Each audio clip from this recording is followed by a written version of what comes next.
जय माता दी। हर हर महादेव। आज हम बताने जा रहे हैं कि आचमन कैसे करना चाहिए इस विषय में। तो बहुतायत क्या होता है कि पंडित जी जब कहते हैं कि ओम अपवित्र पवित्रो वा सर्वावस्थाम गतोऽपि वा यः स्मरेत् पुंडरीकाक्षः स बाह्याभ्यंतरा शुचि। पवित्री करने के बाद जब आचमन करवाते हैं ओम केशवाय नमः केशव पुनातु, तो जल को लोग ग्रहण करते हैं। ओम माधवाय नमः माधव पुनातु, ओम नारायणाय नमः नारायण पुनातु करके 3 बार जब आचमन करवाते हैं और चौथे बार में हस्तों प्रक्षालन के लिए जल देते हैं। तो क्या करते हैं बहुतायत लोग, जब जल को लेते हैं तो जल को पीने के बाद अपने ऊपर छोड़ लेते हैं, जो कि बिल्कुल नहीं करना चाहिए।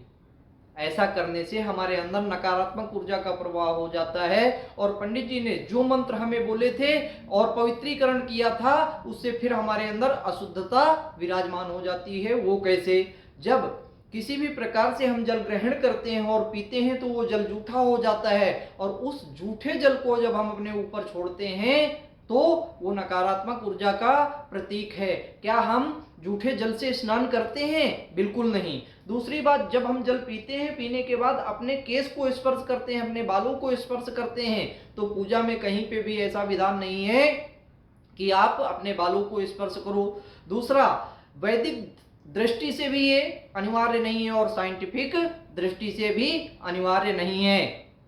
साइंटिफिक दृष्टि से भी जब हम जल को छूते हैं या अपने बालों को छूते हैं तो हमें नकारात्मक ऊर्जा का प्रवाह होता है। जब हमें जल ग्रहण कर रहे होते हैं, जल पीने के लिए ग्लास में लेते हैं, तो क्या जल पीने के दौरान अगर उस पर कहीं से भी एक बाल चला जाए तो क्या हम उसको पीते हैं? बिल्कुल नहीं पीते हैं। लेकिन हम आचमन करने के बाद या प्रसाद लेने के बाद हम अपने बालों को 3 बार छू लेते हैं, जो कि बिल्कुल नहीं करना चाहिए। ये वैदिक दृष्टि से बिल्कुल अच्छा नहीं है। आपके शरीर में नकारात्मक ऊर्जा का प्रवाह होगा, आपके बनते हुए कार्यों को रोकेगा और तमाम प्रकार के अवरोध उत्पन्न करेगा।